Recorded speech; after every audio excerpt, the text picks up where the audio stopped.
We continue our look on deputation tips. Tip 1 was the need to answer the phone. The missionary needs to know as soon as possible so he can set up appointments.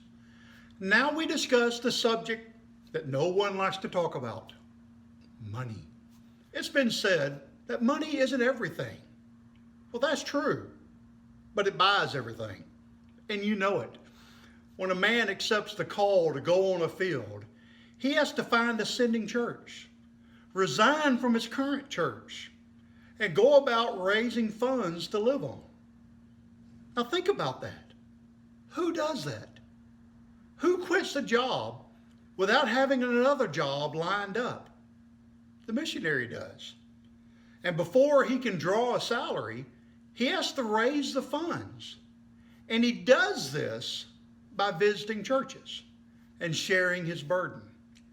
He hopes to gain the prayers of God's people, but there's also the hope that they will catch the vision and come alongside him financially.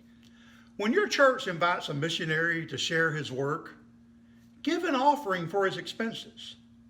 It costs money to eat, gas, and to pay bills. Now you may say, he should trust in the Lord to supply his needs. Well, he is trusting in the Lord, but the Lord uses the churches to supply the needs of his people. Most churches have a set amount they pay, and then some also pay with mileage. Some churches take up an offering with the expectation from the members that they will actually give an amount that honors the man and his calling. The least you can do is provide gas money and a meal. Now, I understand that many churches are small and many struggle. And if the church can't afford a visiting missionary, tell the missionary when he contacts you. Be honest and upfront, but give him the choice of visiting or trying to set up an appointment in another church. But don't be surprised if the missionary says that he would still like to visit. As I've said before, he needs prayer support first and foremost. If he wants to visit, then you are giving the church the chance to hear about God's work and then the opportunity for their faith to be challenged. Some of my fondest memories are the times that I visited a church who felt like they couldn't do any more for God, and then they do. See, we call that faith, and faith promise giving. If your church feels led to support a missionary, tell him.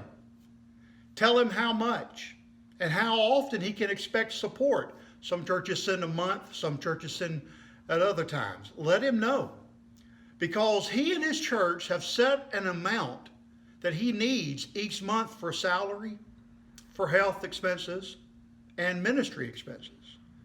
And knowing the amount lets him know where he is on his support. And it gives him a chance to set a realistic goal of getting on the field. Also, think about how he feels. He visits church after church.